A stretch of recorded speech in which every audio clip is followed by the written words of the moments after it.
Sometimes the smallest gestures create the biggest ripples.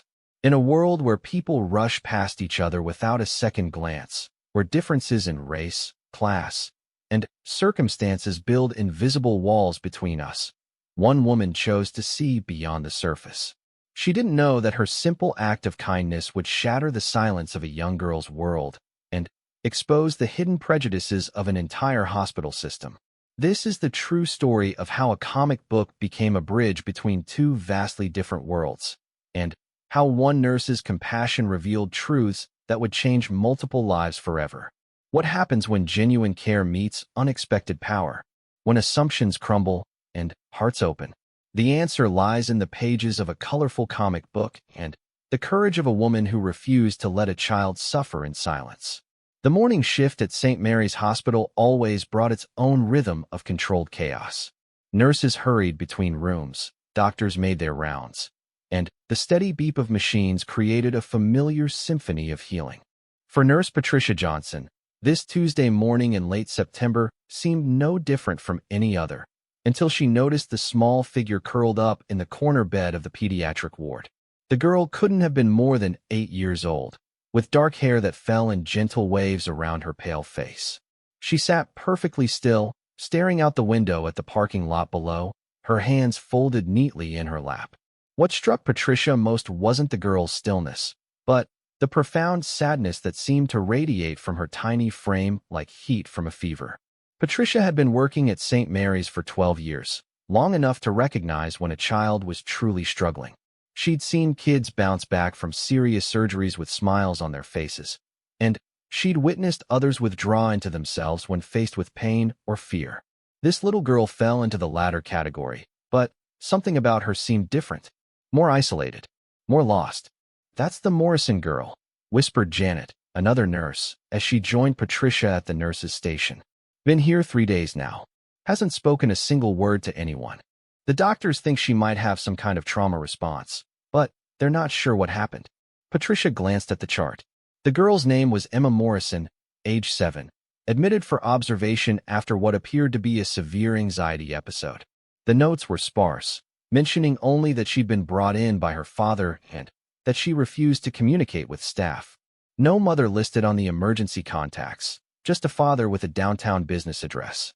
"Has anyone tried spending real time with her?" Patricia asked, watching as Emma continued her silent vigil by the window. Janet shrugged. "Dr. Peterson tried talking to her yesterday, and so did the child psychologist. She just stares, doesn't even nod or shake her head. The father seems frustrated. He keeps asking when she'll be ready to go home. But, honestly, we can't discharge her until we know what's wrong." Patricia felt a familiar tug in her chest. In her years of nursing, she'd learned to listen to these instincts. They rarely steered her wrong. Something about Emma Morrison called to her, beyond professional duty. Maybe it was the way the child held herself so carefully, as if afraid that any movement might shatter whatever fragile control she maintained. Or perhaps it was the loneliness that seemed to surround her like a thick fog. After finishing her morning medication rounds, Patricia found herself gravitating back toward Emma's room. The girl had moved from the window to her bed, but maintained the same rigid posture. Her breakfast tray sat untouched on the rolling table, the apple juice growing warm and the scrambled eggs congealing into an unappetizing yellow mass. "Hey there, sweetheart," Patricia said softly as she entered the room. She made sure to move slowly, keeping her voice gentle. "I'm Patricia, but most of the kids here call me Nurse Patty. Mind if I sit with you for a minute?" Emma's eyes flickered toward Patricia briefly before returning to her lap. No acknowledgement, but no rejection either. Patricia took this as permission and settled into the green vinyl chair beside the bed. "You know, when I was about your age, I went through a time when I didn't want to talk to anyone either," Patricia continued, her voice taking on the storytelling cadence she used with scared children.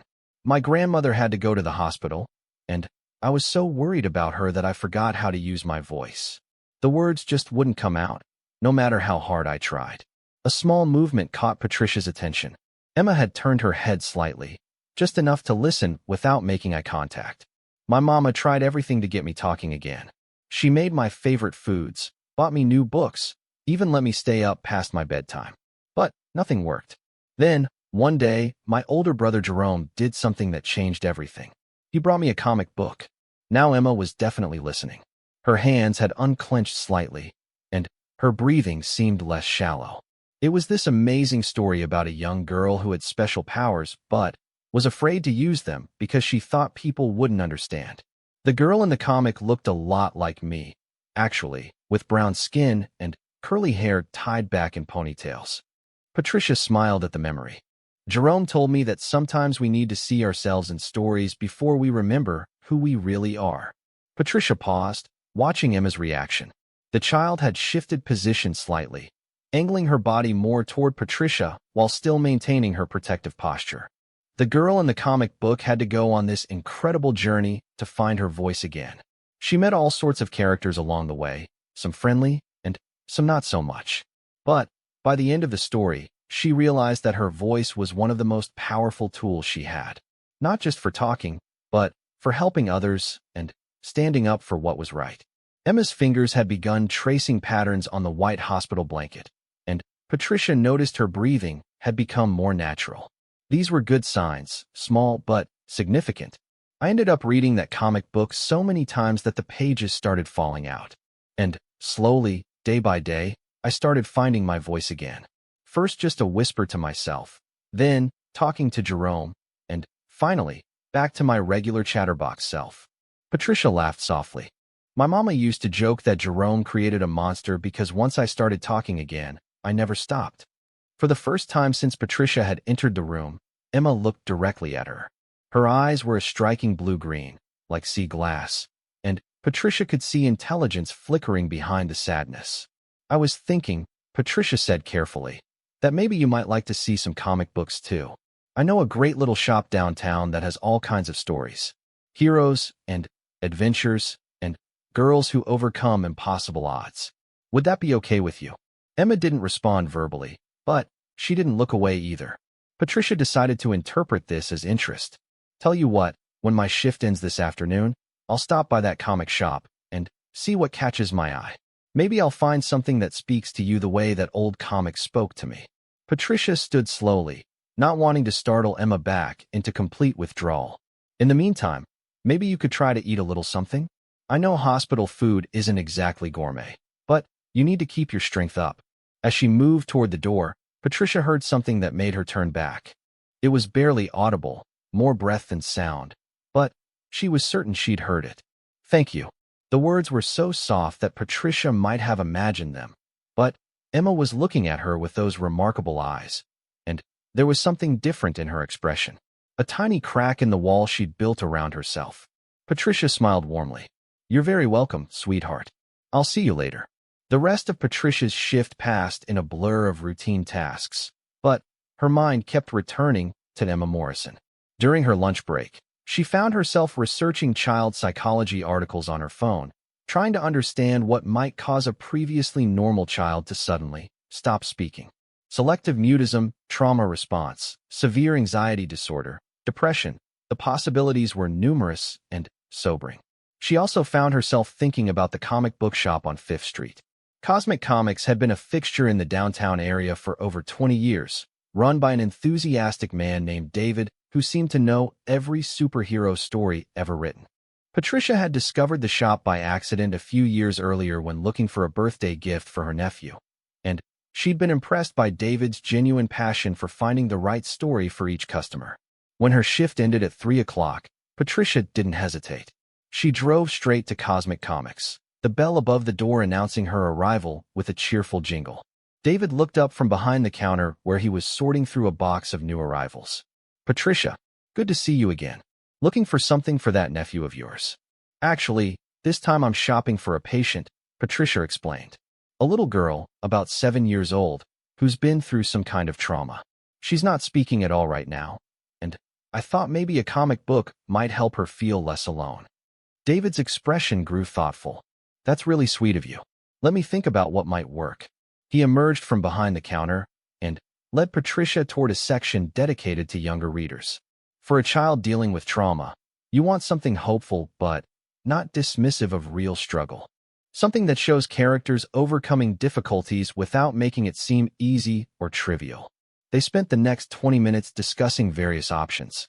David showed her stories about young heroes learning to use their powers, tales of friendship overcoming obstacles, and adventures featuring brave girls who saved the day.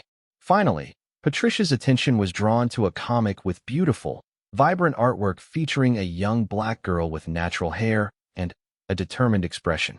"That's Luna's Light," David explained. "It's about a girl who discovers she has the ability to bring drawings to life. But she's afraid to use her power because she's been told she's different and doesn't fit in. It's really beautifully done, and the message about finding strength in what makes you unique is powerful." Patricia studied the cover, noting the way the artist had portrayed Luna with such dignity and strength. The girl in the comic was probably a bit older than Emma, but something about her expression reminded Patricia of the spark she'd seen in Emma's eyes. "This feels right," Patricia said, making her decision. "I'll take this one." As David rang up her purchase, he added a small bookmark featuring Luna's character. "On the house," he said with a smile. "I hope it helps your little patient." Driving back to the hospital, Patricia felt a mixture of anticipation and nervousness. She had no guarantee that Emma would respond to the comic book, and part of her worried that she might be overstepping professional boundaries. But her instincts told her this was the right thing to do. The evening shift nurse, Maria Santos, was surprised to see Patricia return so soon after her shift ended. "Forget something?" she asked. "Not exactly. I wanted to check on Emma Morrison and maybe give her something that might help." Maria raised an eyebrow, but didn't object as Patricia made her way to Emma's room. The little girl was in the same position as before, though she'd managed to eat some of her dinner. The improvement was small, but encouraging. "Hi again, sweetheart," Patricia said as she entered the room. "I told you I'd stop by that comic book shop, and I found something really special." Emma looked up immediately, her attention focused on the colorful package in Patricia's hands. "This is about a girl named Luna who has an amazing gift but doesn't quite know how to use it yet." Patricia sat down in the chair and opened the comic to the first page, angling it so Emma could see the beautiful illustrations. She faces some challenges, but she learns that being different isn't something to hide from. It's something to celebrate. As Patricia began reading the story aloud, she noticed Emma gradually leaning closer. The child's eyes followed the artwork intently, and occasionally Patricia caught her lips moving slightly, as if she were trying to sound out words silently. Luna's story unfolded across the pages, showing her journey from self-doubt to self-acceptance. When Luna first discovered her power to bring drawings to life, she was frightened and tried to hide it. But as the story progressed, she learned to embrace her gift and use it to help others. "You know what I love about Luna?" Patricia said as they reached a particularly beautiful page showing Luna creating a garden of living flowers to cheer up a sad friend. "She learns that the things that make us different aren't weaknesses, they're our superpowers." Emma's finger reached out tentatively to touch the page, tracing the outline of Luna's face. It was the first purposeful movement Patricia had seen her make. "Would you like to keep this comic book?" Patricia asked gently. "You could read it whenever you want. And maybe tomorrow we could talk about what parts you like best." Emma nodded, a small but definite nod that made Patricia's heart skip with joy. "Wonderful. And Emma?" Patricia waited until the little girl looked at her. "I want you to know that whatever happened to make you feel scared or sad, you don't have to carry it all by yourself. There are people here who want to help, including me." As Patricia prepared to leave, Emma's soft voice stopped her once again. Patricia arrived at the hospital the next morning with an extra spring in her step, eager to see how Emma was progressing. As she settled into her routine, checking medication schedules and reviewing patient charts, she couldn't help but glance toward Emma's room every few minutes. Through the doorway, she could see the little girl sitting up in bed, the Luna comic book open in her lap. "That Morrison kid seems different today," observed Dr. Peterson during morning rounds. The night nurse said she actually asked for some water around midnight. First time she's initiated any kind of communication with staff. Patricia felt a warm surge of satisfaction, but tried to keep her expression neutral. "That's encouraging. Sometimes children just need the right connection to help them feel safe enough to start healing." Dr. Peterson nodded absently, already moving on to the next case. "But Patricia noticed the slight emphasis he'd placed on the word staff. It was a subtle reminder of the hierarchy that existed in hospitals, where nurses were often seen as supportive care rather than primary healers. Patricia had experienced this attitude countless times over her 12-year career, and, while it still stung, she'd learned to focus on her patients rather than medical politics. When she finally had a moment to visit Emma, Patricia found the little girl carefully turning the pages of the comic book, studying each illustration with intense concentration. "Good morning, sweetheart. How are you feeling today?" Emma looked up with brighter eyes than Patricia had seen before. "I read the whole story 3 times," she said quietly. Luna is really brave. The fact that Emma had spoken in complete sentences made Patricia's heart soar, but she kept her response calm and encouraging. "She really is. What was your favorite part?" Emma considered the question seriously before pointing to a page where Luna was teaching another child how to bring a drawing to life. This part, where she helps the boy who was scared. She didn't have to help him, but she did it anyway. That's a wonderful choice. Luna could have kept her power to herself, but she decided to use it to make someone else feel better. That takes real courage. "Like you did," Emma said, looking directly at Patricia. "You didn't have to bring me this comic book, but you did it anyway." The simple observation caught Patricia off guard. In all her years of nursing, she'd rarely had such a young patient articulate the connection between caregiving and choice so clearly. Most adults took medical care for granted, assuming that nurses helped people simply because it was their job. But Emma understood that Patricia's gesture had been personal. "I brought it because I could see that you're a special little girl who just needed someone to believe in her," Patricia said honestly. "Sometimes we all need a Luna story to remind us that we're stronger than we think." Emma closed the comic book carefully and set it on her bedside table. "Patricia, can I ask you something?" "Of course, honey. You can ask me anything." "Why did some of the other people here look at you funny when you were talking to me yesterday?" The question hit Patricia like a cold splash of water. She'd hoped Emma hadn't noticed the subtle reactions from some of the other staff members when she'd spent extra time in the girls' room. Not everyone at St. Mary's was comfortable with the idea of nurses going beyond basic patient care, especially when racial dynamics were involved. Patricia was one of only 3 black nurses on the day shift, and her dedication to her patients was sometimes viewed with suspicion rather than admiration. "What do you mean by funny?" Patricia asked carefully. Emma tilted her head, choosing her words with the precision of someone much older. "Some of them looked surprised, like they didn't expect you to be nice to me. And one lady whispered something about you being too involved with patients." Patricia felt anger flare in her chest, but she worked to keep it from showing on her face. Emma was already dealing with enough trauma without being exposed to the ugly realities of adult prejudice and professional jealousy. "Sometimes grown-ups don't understand that caring about people is never wrong," Patricia said gently. "Some people think that being professional means keeping distance from patients, but I believe that healing happens faster when people feel truly cared for." Emma nodded solemnly. "My daddy says some people don't like other people just because they look different." "Your daddy sounds like a wise man. What else does he tell you about people?" For the first time since Patricia had met her, Emma's face clouded over. The openness that had been growing between them suddenly felt fragile, like a soap bubble threatening to pop. "He tells me lots of things," Emma said quietly. "But sometimes I think he doesn't really see me. Not the real me."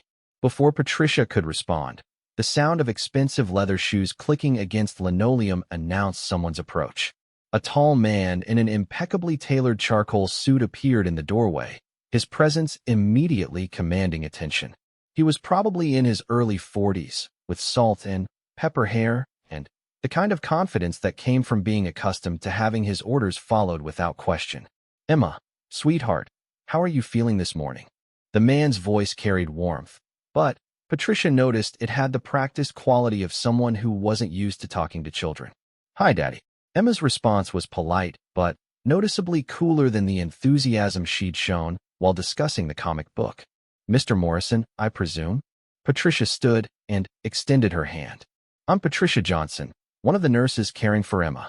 The man shook her hand briefly, his attention already shifting to scan Emma's room. His gaze lingered on the comic book on the bedside table, and Patricia saw a slight frown cross his features. "What's this?" he asked, moving toward the book. Patricia brought it for me, Emma said quickly. It's about a girl who can bring drawings to life. Mr. Morrison picked up the comic book and studied the cover with obvious disapproval. Patricia found herself holding her breath, suddenly, aware of how her gift might appear to someone who didn't understand the context. I see. Nurse Johnson, I'm sure you meant well, but Emma doesn't need fantasy stories right now. She needs to focus on getting better and coming home. The dismissal was polite but firm, and Patricia recognized the tone of someone who was accustomed to having his preferences treated as law. She also noticed that he hadn't thanked her for the gift or acknowledged the positive change in Emma's behavior. Actually, Mr. Morrison, Emma has shown remarkable improvement since yesterday. She's been communicating more freely and seems much more engaged with her surroundings. Mr. Morrison's expression suggested he found this information mildly interesting, but not particularly significant. That's good to hear.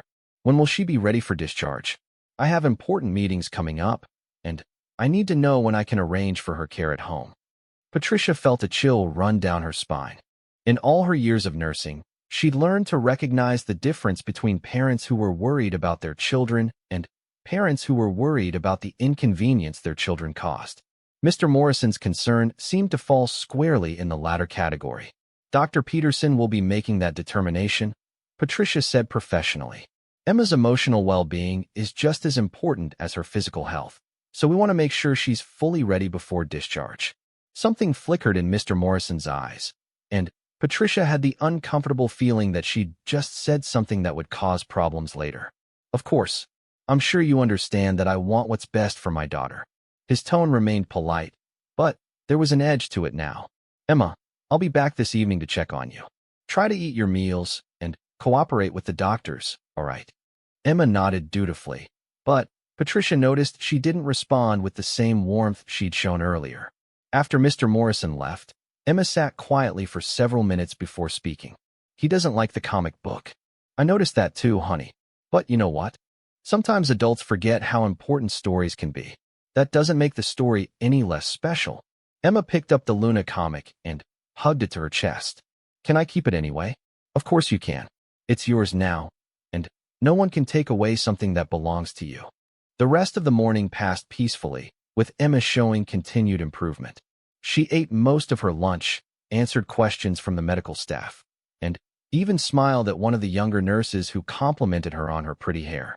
But Patricia couldn't shake the uneasy feeling that Mr. Morrison's visit had left behind. During her lunch break, Patricia found herself thinking about Emma's family situation. The absence of a mother figure was notable, and Mr. Morrison's demeanor suggested a man who was more comfortable in boardrooms than hospital rooms. Patricia had seen wealthy families before who treated their children's medical care like another business transaction to be managed efficiently rather than a human crisis requiring emotional support. She was pulled from her thoughts by Maria Santos, who joined her at the cafeteria table with a concerned expression. Patricia, I need to give you a heads up about something. Dr. Peterson got a call from hospital administration this morning. Apparently, someone filed a complaint about a nurse overstepping boundaries with a pediatric patient. Patricia's stomach dropped. What kind of complaint? Something about inappropriate gift-giving and becoming too emotionally involved with a patient's care. They didn't mention names, but given what I saw yesterday with you and the Morrison girl, I gave her a comic book, Maria. She's a traumatized child who wasn't speaking to anyone, and now she's communicating normally. How is that overstepping boundaries? Maria held up her hands defensively. I'm not saying I agree with it. I think what you did was beautiful. But you know how things work around here. Some people don't like it when nurses take initiative, especially when it involves patients from certain families. Certain families? What do you mean by that? Maria glanced around the cafeteria nervously before leaning closer. I did a little digging into Mr. Morrison after you mentioned him yesterday. Patricia, that man isn't just wealthy. He's Richard Morrison, the CEO of Morrison Industries. They own half the commercial real estate in the city, including the building that houses the medical practice of 3 of our attending physicians. The information hit Patricia like a punch to the gut. She'd known Mr. Morrison seemed important, but she hadn't realized just how much power he wielded in their community. Morrison Industries was one of the largest employers in the city, with fingers in everything from real estate development to technology consulting. So when someone like that expresses concerns about his daughter's care, Maria continued, hospital administration tends to listen very carefully. Patricia felt anger and disbelief warring in her chest. He's complaining because I gave his daughter a comic book that helped her start healing? That's insane. I know, and I agree completely. But, Patricia, you need to be careful. Dr. Peterson mentioned that Mr. Morrison seemed particularly concerned about the appropriateness of the gift and whether it was suitable for his daughter. The implications were clear, and Patricia felt sick. She'd encountered coded language like this before, where concerns about appropriateness were really concerns about a black nurse connecting with a white child. The comic book featuring a black protagonist had probably made the situation even worse in Mr. Morrison's eyes. What should I do? Patricia asked, hating that she had to ask the question at all. Honestly, I'd say continue providing excellent medical care, but maybe avoid any more personal gestures. I hate saying that because I know your heart is in the right place, but you can't help Emma if you get suspended or fired. Patricia spent the rest of her lunch break staring at her untouched sandwich, her appetite completely gone. The joy she'd felt at Emma's progress was now tainted by the realization that her simple act of kindness had been twisted into something suspicious and inappropriate. When she returned to Emma's room for the afternoon medication round, she found the little girl reading her comic book again. Emma looked up with a bright smile that made Patricia's heart ache. Patricia, I was thinking about Luna's story, and I had an idea. What if I tried to draw something and pretend it could come to life like Luna does? Under normal circumstances, Patricia would have been thrilled by this creative spark. It represented exactly the kind of engagement that indicated genuine healing. But now, with administration watching her interactions, she felt trapped between her professional instincts and her need to protect her job. That sounds like a wonderful idea, sweetie. Maybe you could ask one of the art therapy volunteers to help you with that. Emma's face fell slightly at the suggestion that someone else should help her instead of Patricia, but she nodded politely. As Patricia checked Emma's vital signs and updated her chart, she noticed Mr. Morrison's business card on the nightstand. Richard Morrison, CEO, Morrison Industries. The card was expensive, with raised lettering and a company logo that Patricia recognized from billboards around the city. Emma, Patricia said carefully, can I ask you something? Sure. Yesterday you mentioned that your daddy tells you things about people who look different. What kinds of things does he say? Emma glanced toward the doorway, as if making sure they were alone before answering. He says that some people can't be trusted because they want things from us. He says they pretend to be nice, but they really just want our money or to use us somehow. Patricia felt her heart break a little. At 7 years old, Emma was already being taught to view kindness with suspicion, to assume that people who looked like Patricia had ulterior motives for their care and concern. What do you think about that? Patricia asked gently. Emma considered the question seriously before responding. I used to believe everything Daddy told me. But then, you brought me Luna's story, and you didn't ask for anything back. You were just nice because you wanted to help me feel better. The simple honesty of the statement made Patricia want to cry. This little girl, despite her privileged background and her father's prejudiced teachings, had recognized genuine care when she experienced it. Emma, I want you to know that there are good people everywhere, from all different backgrounds and walks of life. Sometimes the adults in our lives have experiences that make them scared or suspicious, but that doesn't mean their fears are always right. Emma nodded thoughtfully. I know. Luna learned that too. She was scared at first because people told her she was different, and that different was bad. But then, she met all kinds of different people who became her friends. The conversation was interrupted by the arrival of Dr. Peterson, who seemed more formal than usual as he conducted his examination of Emma. Patricia noticed him avoiding eye contact with her and keeping his interactions strictly professional. After Dr. Peterson left, Patricia lingered in Emma's room, knowing that her time with this special little girl might be limited. If Mr. Morrison continued to pressure the hospital administration, she might be reassigned to other patients or worse. Emma, I want to tell you something important, Patricia said, sitting down in the chair one more time. No matter what happens, I want you to remember that you are worthy of love and kindness from everyone around you. Don't let anyone convince you otherwise. Emma reached over and took Patricia's hand with surprising strength. Will you remember that too? About yourself, I mean. The question caught Patricia completely off guard. In trying to pee the next morning brought an unexpected development that would change everything Patricia thought she knew about Emma Morrison. She arrived at work to find Dr. Peterson waiting for her at the nurse's station with a serious expression and a manila folder in his hands. Patricia, we need to talk, he said, gesturing toward the small conference room used for private discussions. It's about Emma Morrison. Patricia's stomach clenched as she followed him into the room. She'd spent most of the night worrying about the complaint against her, and she steeled herself for the worst. Am I being reassigned from her case? She asked directly. Dr. Peterson looked surprised by the question. Actually, no. Quite the opposite.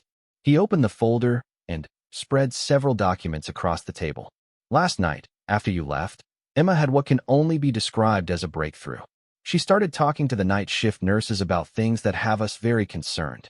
Patricia leaned forward, studying Dr. Peterson's face. His expression was troubled rather than accusatory, which was not what she'd expected given yesterday's tension. What kind of things? She told Nurse Williams that she's been afraid to speak because her father gets angry when she expresses opinions or asks questions. She said she learned it was safer to be quiet and invisible. Dr. Peterson paused, clearly uncomfortable with what he was about to say.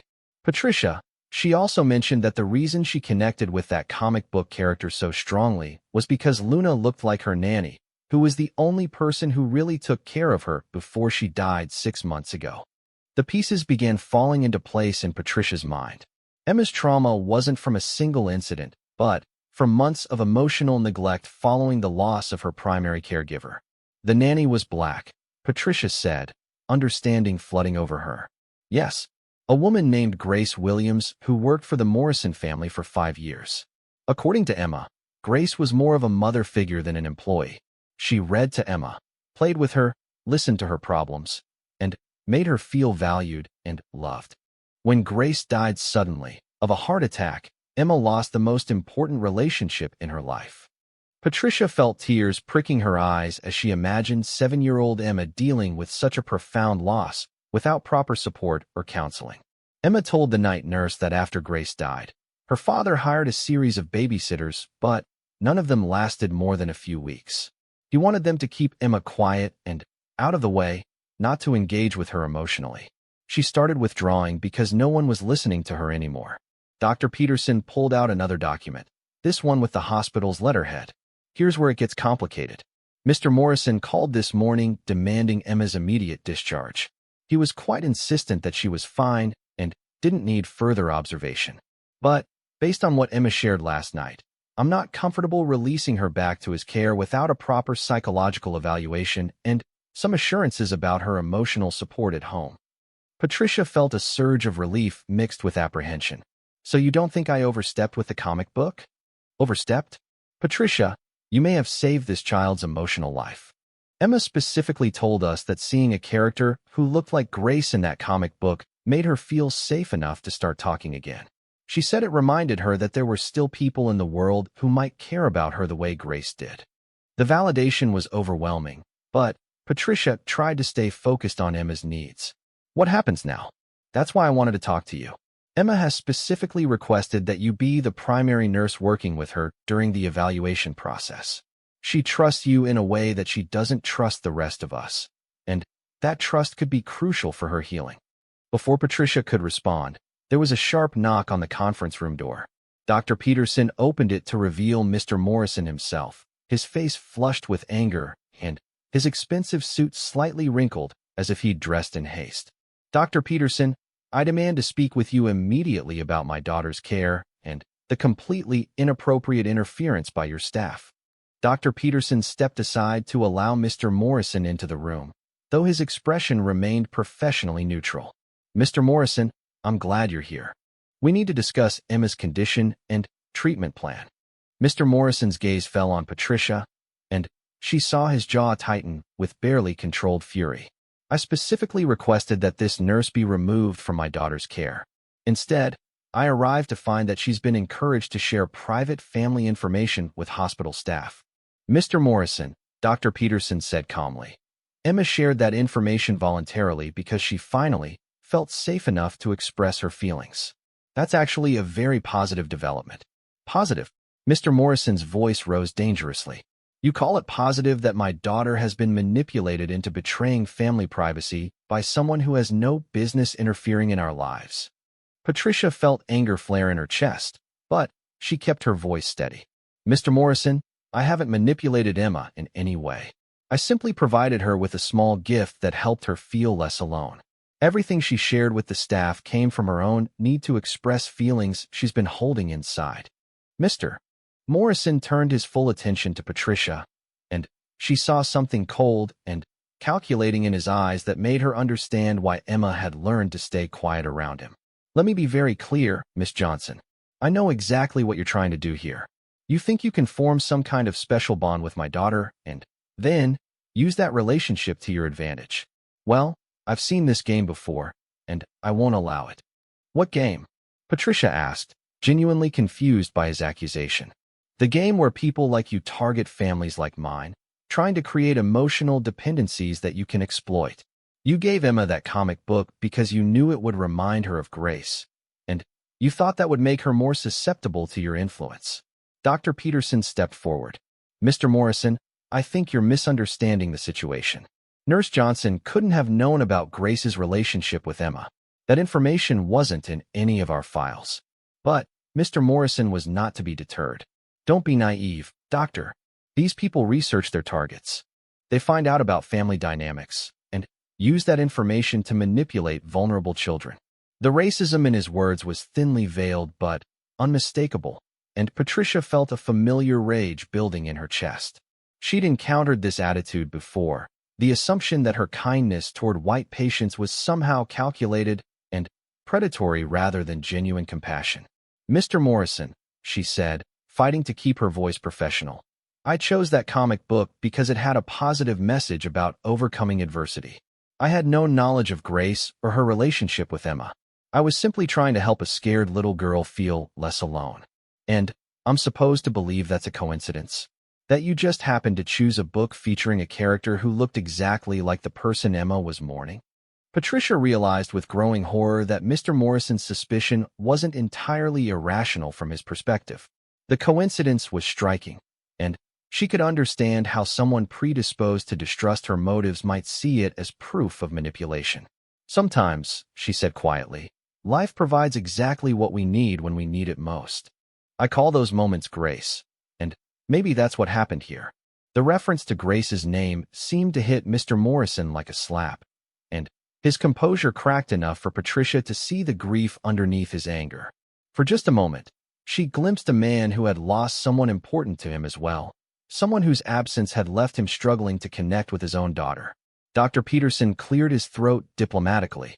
Mr. Morrison, regardless of how we interpret past events, we need to focus on Emma's current needs. She's made significant progress in the last few days, but she's also revealed some concerning patterns that suggest she may need ongoing emotional support. What kind of patterns? Mr. Morrison's voice was wary but no longer openly hostile. She's described feeling afraid to express her thoughts or emotions at home. She's talked about trying to make herself invisible to avoid causing problems. These are signs of a child who's been walking on eggshells, trying to manage adult emotions rather than processing her own. Patricia watched Mr. Morrison's face as Dr. Peterson spoke, and she saw the moment when his anger gave way to something that looked almost like shame. He sank into one of the conference room chairs and ran his hands through his hair. I never meant for her to feel that way, he said quietly. After Grace died, everything just fell apart. Emma would cry for her every night, and I didn't know how to help. I thought if I could just get her back to a normal routine, the grief would pass. Dr. Peterson leaned forward sympathetically. Grief doesn't work that way, especially for children. Emma needed time and space to process her loss, and she needed adults who could guide her through those feelings rather than trying to rush past them. I hired child psychologists, Mr. Morrison said defensively. Emma refused to talk to any of them. But she talked to Grace, Patricia said gently. And she talked to me. Sometimes children need to feel truly safe and cared for before they can open up about their pain. Mr. Morrison looked at Patricia with an expression that was hard to read. Grace was different. She'd been with us since Emma was 2. Emma trusted her completely. And Emma trusted Nurse Johnson enough to start communicating again, Dr. Peterson pointed out. That suggests that Patricia has been able to create the kind of safe environment that Emma needs for healing. For a long moment, the room was quiet except for the distant sounds of hospital activity. Patricia could see Mr. Morrison struggling with conflicting emotions, his desire to protect his daughter warring with his deep-seated suspicion of Patricia's motives. "What do you want from me?" he asked finally, directing the question to Dr. Peterson, but glancing at Patricia. "We want Emma to continue working with our child psychology team, and we'd like Nurse Johnson to remain involved in her care since she's proven so effective at helping Emma communicate. We also think it would be beneficial for you to participate in some family counseling sessions to help rebuild the emotional connection between you and your daughter." Mr. Morrison's face hardened again. "I don't need counseling. I need my daughter to come home and get back to her normal life." Patricia couldn't help herself. "Mr. Morrison, with all due respect, Emma's normal life led to her being so traumatized that she stopped speaking entirely. Maybe it's time to consider that normal wasn't working for her." The silence that followed was tense and uncomfortable. Patricia immediately regretted speaking so directly, knowing that she might have just confirmed all of Mr. Morrison's worst suspicions about her intentions. But then, something unexpected happened. Mr. Morrison laughed, though it was a bitter sound with no humor in it.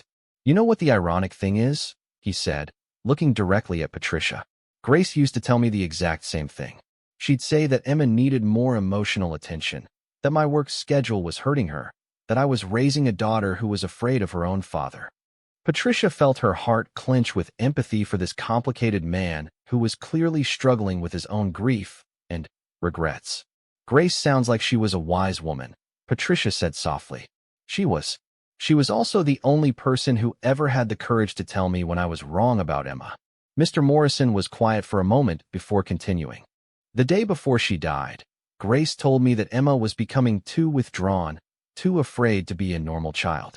She said I needed to learn how to connect with my daughter instead of just providing for her." Dr. Peterson leaned forward. "What happened when Grace brought this up?" "I told her it wasn't her place to criticize my parenting. I said her job was to take care of Emma's physical needs, not to interfere in family dynamics." Mr. Morrison's voice was heavy with regret. The next morning, Grace had a heart attack while making Emma breakfast. Emma found her collapsed on the kitchen floor. The room fell silent as the full weight of the situation became clear. Emma had not only lost her primary caregiver but had discovered her body, and her father had been too wrapped up in his own grief and guilt to help her process the trauma.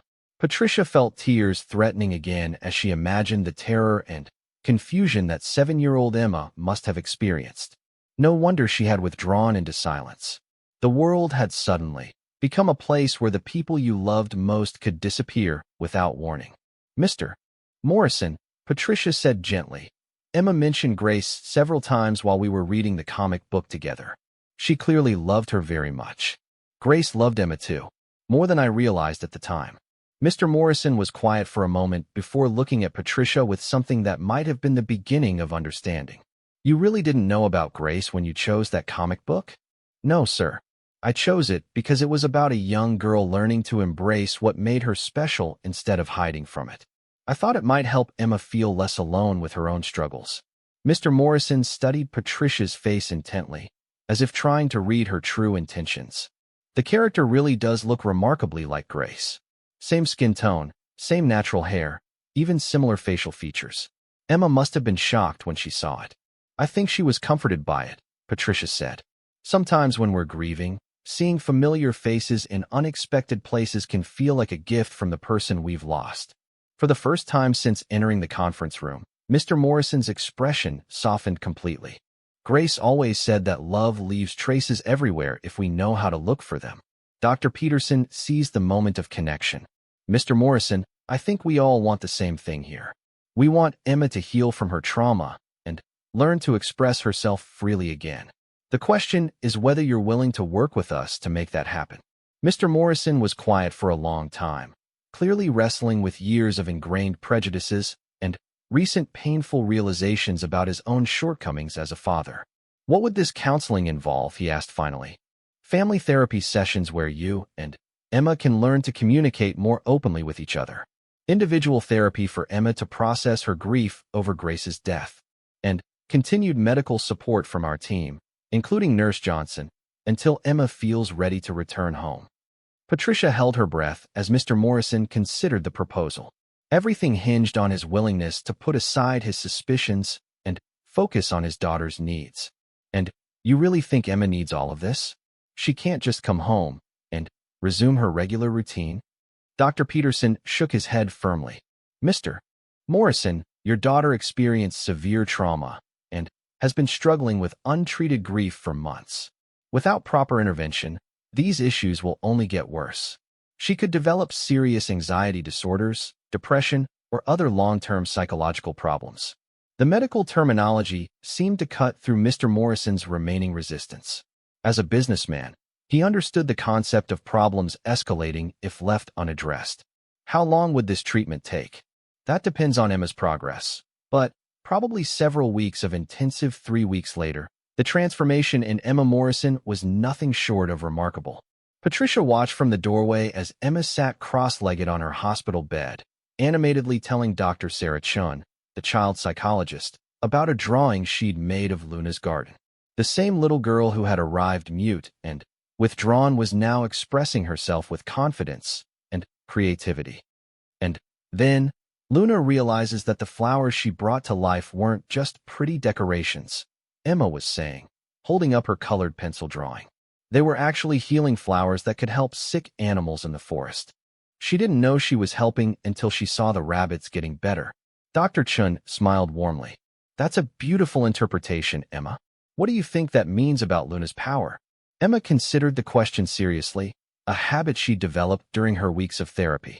I think it means that sometimes when we're trying to help others, we help them in ways we don't even realize. Like Patricia did for me. Patricia felt her heart swell with pride and affection. Emma had made incredible progress not just in speaking but in understanding complex emotional concepts. The therapy sessions with Dr. Chun had helped her process her grief over Grace's death, while the family counseling sessions with her father had begun to rebuild their relationship. Mr. Morrison had surprised everyone, including himself, by throwing himself into the therapeutic process with the same intensity he brought to his business ventures. Initially resistant and defensive, he'd gradually opened up about his own struggles with grief and his fears about being an adequate father without Grace's help. Patricia, Emma called out, noticing her in the doorway. Come see what I drew. Patricia entered the room and admired Emma's artwork, which had become increasingly sophisticated as her emotional healing progressed.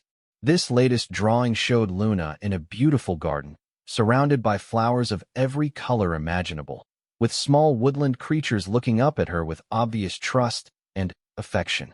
This is gorgeous, sweetheart. I love how happy all the animals look around Luna.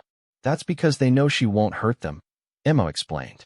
Just like how I knew you wouldn't hurt me when you brought me her comic book.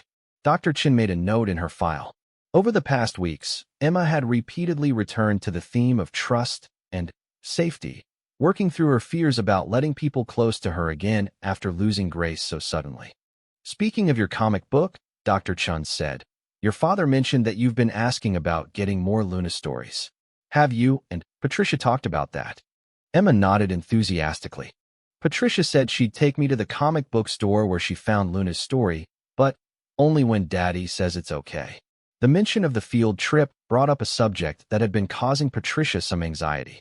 Mr. Morrison had agreed to let her continue as Emma's primary nurse throughout the treatment process, but their interactions remained somewhat formal and cautious. While he no longer viewed her with open suspicion, she sensed that he was still uncertain about the appropriate boundaries of their professional relationship. Actually, Patricia said, I wanted to talk to you about that comic book store visit. I spoke with your father yesterday, and he's given permission for a supervised outing this weekend if Dr. Chin thinks you're ready. Emma's face lit up with pure joy. Really? We can really go. Dr. Chun consulted her notes. I think that would be an excellent therapeutic exercise. Emma has been talking about wanting to share Luna's story with other children, and A visit to the comic book store could help her practice social interactions in a safe environment. The plan had actually been Mr. Morrison's suggestion, which had surprised Patricia when he'd approached her the day before. Their conversation had been awkward, but marked by a new level of mutual respect. "Nurse Johnson," he'd said, finding her at the nurse's station during her afternoon shift. "I've been thinking about Emma's progress and what might help her continue healing once she's ready to come home." Patricia had looked up from her charts, still slightly startled whenever Mr. Morrison sought her out for conversation. "She's made remarkable progress. Dr. Chin thinks she'll be ready for discharge within the next week or two. That's what I wanted to discuss. Emma talks constantly about that comic book you gave her and about sharing Luna's story with other children. I was wondering if you might be willing to take her to the comic book store where you found it, as a kind of therapeutic field trip." Patricia had been touched by the request, but also concerned about the implications. "Mr. Morrison, are you sure you're comfortable with that? I don't want to overstep any boundaries." Mr. Morrison had looked uncomfortable for a moment before responding. "Nurse Johnson, I owe you more than an apology. I owe you my gratitude. Emma is becoming herself again because you saw something in her that the rest of us missed. If she wants to visit that comic book store with you, then that's what she should do." Now, as Patricia watched Emma's excitement about the planned outing, she felt a deep sense of satisfaction. The angry, suspicious man who had confronted her 3 weeks earlier was transforming into a father who was learning to prioritize his daughter's emotional needs over his own fears and prejudices. "There is one thing I want to discuss with both of you," Dr. Chin said, her tone becoming more serious. "Emma, we've talked about how you'll need to continue processing your feelings even after you go home. How are you feeling about leaving the hospital?" Emma's expression grew thoughtful, and Patricia noticed her unconsciously reaching for the Luna comic book that she kept on her nightstand. "I'm excited to go home," Emma said carefully, "but I'm also a little scared. What if I start feeling sad again and can't talk about it?" It was a valid concern that had come up repeatedly in therapy sessions. Emma had made tremendous progress within the supportive environment of the hospital, but transitioning back to her normal life would present new challenges. "That's why we're setting up regular therapy sessions for you to continue after discharge," Dr. Chen explained. "And your father has committed to participating in ongoing family counseling as well." Patricia felt compelled to add her own reassurance. "Emma, you've learned that you have a voice and that people want to hear what you have to say. That's not going to change just because you leave the hospital. Your father understands now how important it is for you to express your feelings. But what if I have nightmares about Grace again? Or what if I get scared and can't remember how to use my words?" Patricia sat down on the edge of Emma's bed and took her small hand in both of hers. "Then, you'll use the tools Dr. Chen has taught you. You'll take deep breaths. You'll look at Luna's comic book to remind yourself that you're brave and strong. And you'll tell your father or your therapist how you're feeling. And if none of that works, you can always ask your father to call me." Emma's eyes widened with surprise. "I could call you even after I go home." Patricia glanced at Dr. Chun, who nodded encouragingly. They discussed this possibility in their professional consultations, recognizing that Emma might need ongoing contact with Patricia during her transition period. "Within reasonable boundaries, yes. If you're having a really hard time, and your father thinks it would help to talk to me, then, of course you can call." The conversation was interrupted by a soft knock on the door. Mr. Morrison entered, carrying a large gift bag and wearing an expression that Patricia had never seen before. He looked nervous, almost shy, like a man who was about to take a significant risk. "Emma, sweetheart, I brought you something," he said, approaching her bed with careful steps. Emma accepted the gift bag with curiosity, carefully removing layers of tissue paper to reveal its contents. Her gasp of delight filled the room as she pulled out a brand new art supply set, complete with colored pencils, markers, sketch pads, and even a small easel. "Daddy, this is beautiful. Thank you." Mr. Morrison's smile was tentative but genuine. "Dr. Chen mentioned that you've been enjoying drawing during your therapy sessions. I thought you might like to have your own supplies to take home." But Emma was still exploring the contents of the bag, and she let out another squeal of excitement as she discovered something else nestled beneath the art supplies. It was another comic book, this one featuring Luna in a different adventure. How did you know they made more Luna stories? Emma asked, clutching the new comic to her chest. Mr. Morrison's eyes met Patricia's across the room. Actually, I had some help choosing it.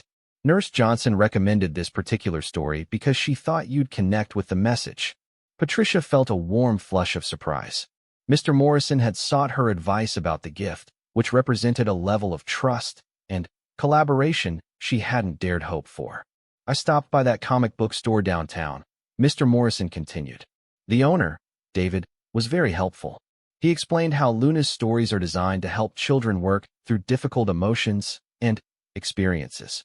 Emma was already flipping through the pages of the new comic, her eyes bright with anticipation. This one is called Luna's New Beginning. Look, she's starting at a new school and feeling nervous about making friends. Dr. Chun made another note in her file. That seems like a very appropriate choice for someone who's preparing to transition back to her regular life. As Emma continued to explore her gifts, Patricia noticed Mr. Morrison watching his daughter with an expression of wonder, as if he were seeing her clearly for the first time in months. The transformation in their relationship had been gradual but profound, built on honest communication and a shared commitment to Emma's well-being. Mr. Morrison, Patricia said quietly, this was very thoughtful. Emma will treasure these gifts. He nodded, still watching Emma. Dr. Chun suggested that I find ways to support Emma's interests instead of just directing her activities. I'm still learning how to do that. The admission of uncertainty from such a powerful and successful man touched Patricia deeply. She was beginning to understand that beneath Mr. Morrison's imposing exterior was someone who genuinely wanted to be a good father but had lost his way after Grace's death. We're all still learning, Patricia said gently. The important thing is that you're making the effort. Emma looked up from her new comic book with sparkling eyes. Daddy, will you read this Luna story with me? I can help explain the parts that might be confusing. The role reversal was sweet and significant. Emma was offering to guide her father through something that had helped her heal, creating an opportunity for shared experience and emotional connection. Mr. Morrison settled into the chair beside Emma's bed, and Patricia watched as he carefully accepted the comic book from his daughter. I'd love to read it with you. Will you help me understand why these stories are so special to you? As Emma began explaining Luna's character and adventures to her father, Patricia felt Dr. Chin's gentle touch on her arm. The psychologist gestured toward the hallway, indicating she wanted to speak privately. Once they were outside Emma's room, Dr. Chin's expression was warm with professional satisfaction. Patricia, I want you to know how remarkable this transformation has been. When Emma first arrived, I wasn't sure we'd be able to reach her at all. The level of withdrawal and trauma was severe. Patricia nodded, remembering those first difficult days when Emma had seemed unreachable. What you did with that comic book created the breakthrough we needed. But, more than that, you've consistently provided Emma with a model of what caring adult relationships can look like. You've shown her that she deserves attention, kindness, and respect. I just treated her the way any child deserves to be treated, Patricia said modestly.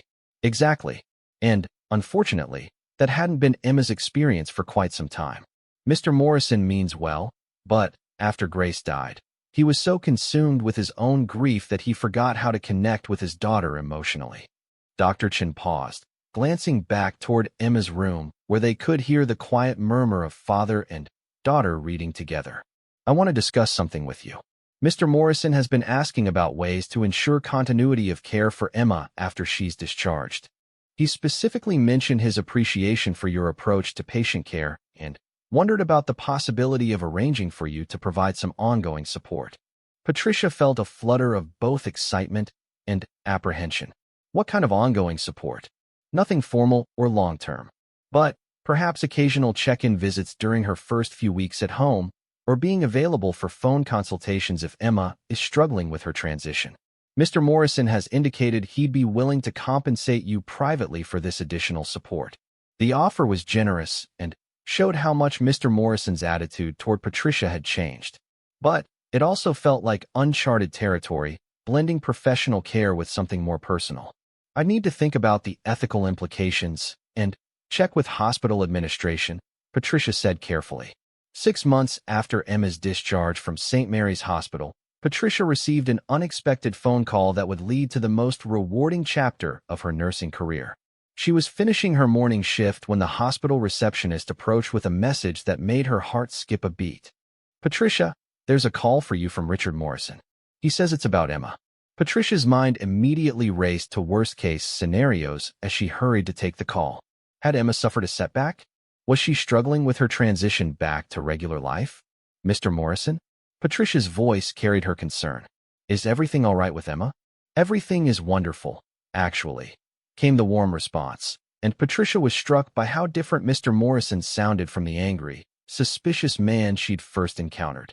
"I'm calling because Emma and I have a proposition for you, and we were hoping you might be available to meet with us this weekend."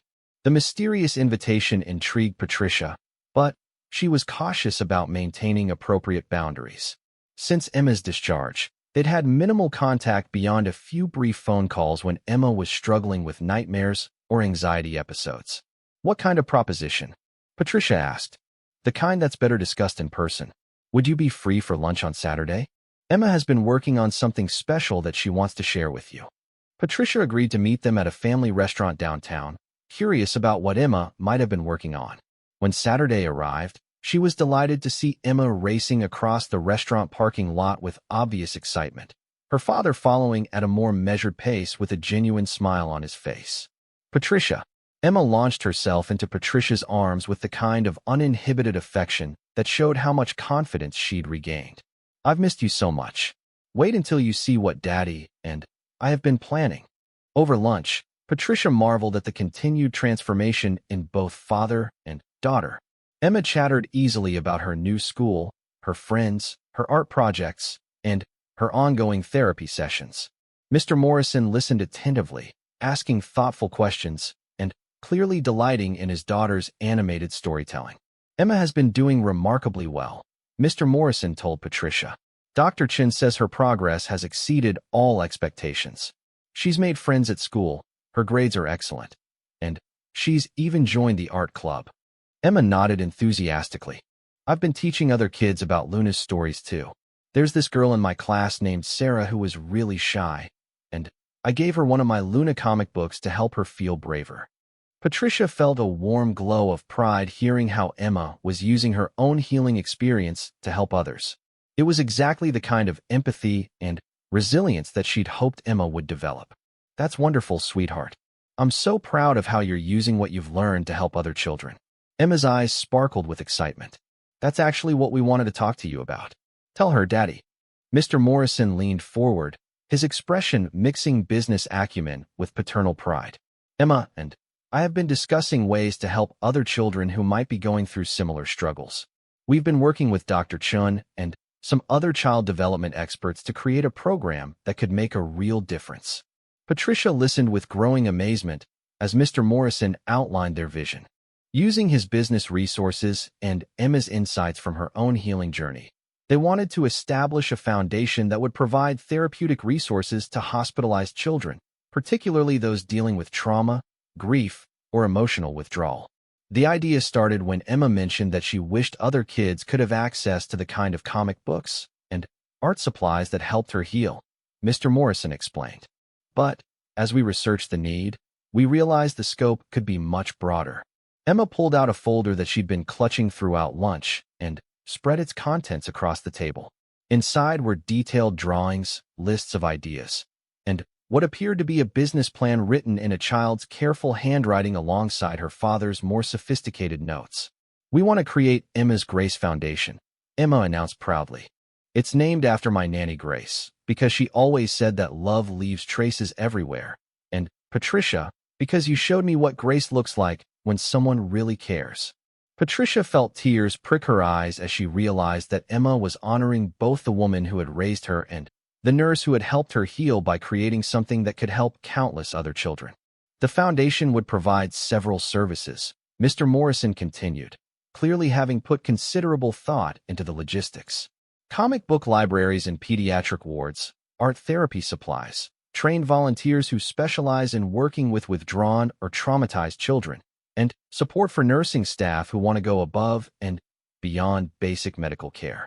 Emma pointed to one of her drawings, which showed a hospital room filled with colorful books, art supplies, and smiling children. And we want to make sure that nurses like Patricia get recognized for doing special things for kids, not criticized or complained about. The last comment hit Patricia right in the heart. Emma clearly remembered the difficulties Patricia had faced from hospital administration during those first challenging days. "This is incredible," Patricia said, studying Emma's detailed artwork and ideas. "But what does this have to do with me?" Mr. Morrison and Emma exchanged a meaningful look before Emma took a deep breath and made her pitch. "We want you to be the Foundation's first director of therapeutic care. You'd help design the programs, train the volunteers, and work with hospitals to implement Emma's Grace initiatives." Patricia was stunned. The offer was generous beyond anything she could have imagined, but it also represented a complete career change that would require her to leave her nursing position at St. Mary's. "I don't know what to say," Patricia admitted. "This is such an honor, but it's also a huge decision. I'd need time to think about it." "Of course," Mr. Morrison said quickly. "We're not asking for an immediate answer, but I want you to know that this isn't charity or an emotional gesture. Emma and I have spent months researching this field, and everything we've learned confirms that your approach to patient care is exactly what's needed in pediatric hospitals across the country." Emma leaned across the table earnestly. "Patricia, you saved my life when you gave me that comic book. Not just because it helped me start talking again, but because it showed me that there were still people in the world who would care about me the way Grace did." Patricia felt her professional composure wavering as Emma's words hit home. The little girl who had once been too traumatized to speak was now articulating complex emotional concepts with wisdom far beyond her years. "You taught me that being different isn't something to hide from, and that my voice matters," Emma continued. "Now I want to help teach that to other kids who feel as lost and scared as I did." Over the following weeks, Patricia found herself seriously considering the Morrisons' offer. She researched similar foundations and discovered that there was indeed a significant gap in therapeutic resources for hospitalized children dealing with emotional trauma. The more she learned, the more excited she became about the possibility of creating something that could help children like Emma across the country.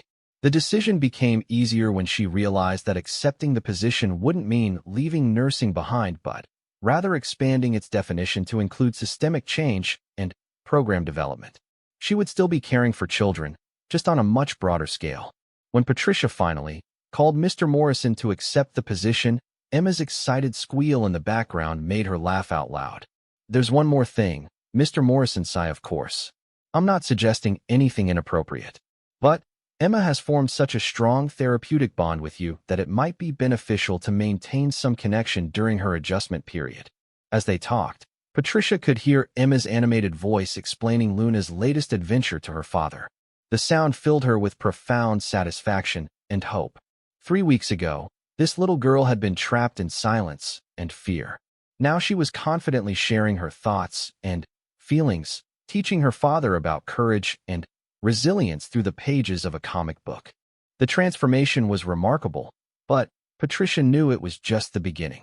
Emma still had challenges ahead as she returned to her regular life and learned to navigate relationships outside the safe environment of the hospital.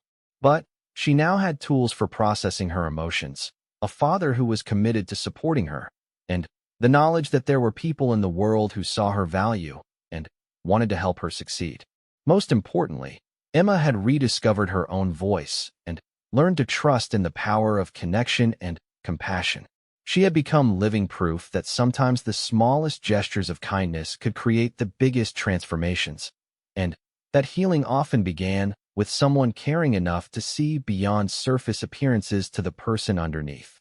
As Patricia prepared to return to her other patients, she reflected on how much this experience had changed her as well.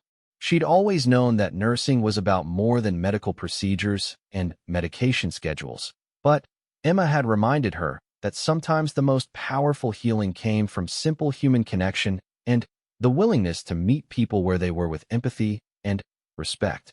The comic book that had started it all sat on Emma's nightstand, its colorful pages worn from repeated reading. Luna's story of finding strength in difference and learning to use her voice for good had become Emma's story too, and in some ways, It had become Patricia's story as well. Therapy followed by ongoing support. The good news is that she's already shown she's capable of healing, thanks to the breakthrough she had with Nurse Johnson. Mr. Morrison looked at Patricia again, and this time his expression held something that might have been grudging respect. "I suppose I owe you an apology," he said stiffly. "I made assumptions about your motives that were based on my own fears rather than facts." Patricia nodded graciously. "We all want to protect the people we love, Mr. Morrison. Sometimes that instinct can cloud our judgment. But the important thing is that you're here now and willing to do what's best for Emma." As they wrapped up the meeting and began making concrete plans for Emma's continued care, Patricia felt a mixture of relief and anticipation. The battle for Emma's healing was far from over, but at least now they were all fighting on the same side. What none of them knew was that their decisions in that conference room would set off a chain of events that would transform not just Emma's life, but the entire culture of St. Mary's Hospital. Patricia's simple act of kindness was about to become a catalyst for change that would challenge long-held assumptions about race, class, and the true meaning of professional care. Protect Emma from her father's prejudices. She'd forgotten that the little girl was astute enough to recognize the challenges Patricia herself was facing. "I'll try to remember that, sweetheart. Sometimes it's easier to believe good things about other people than about ourselves. Then, we can remind each other," Emma said simply. "That's what friends do." As Patricia finished her shift and prepared to leave for the day, she made a decision that would change everything. She was not going to let fear or prejudice prevent her from providing the best possible care to Emma Morrison. If that meant standing up to one of the most powerful men in the city, then so be it. Some things were more important than job security, and the well-being of a traumatized child was definitely one of them. What Patricia didn't know was that her connection with Emma had already set in motion events that would expose secrets reaching far beyond the walls of St. Mary's Hospital. The truth about Emma Morrison's life was far more complex and troubling than anyone suspected, and Patricia's kindness was about to uncover a web of neglect and emotional abuse that would shock everyone involved. "Will you come back tomorrow?" The question was barely a whisper, but it was clear and intentional. Patricia turned back with a warm smile. "Absolutely, sweetheart. I'll be here bright and early tomorrow morning, and we can talk about Luna's adventure. Maybe we can even find out what other comic books she appears in." Walking to her car in the hospital parking lot, Patricia felt a sense of cautious optimism. Emma had spoken twice in one day, more progress than anyone had seen since her admission. The comic book had clearly resonated with her, and, more importantly, a connection had been established between them. What Patricia didn't know was that in giving Emma Morrison that comic book, she had set in motion a series of events that would challenge everything she thought she knew about her young patient. The quiet little girl with the sad eyes was not at all what she appeared to be, and the simple act of kindness would soon reveal secrets that would shake the very foundations of St. Mary's Hospital.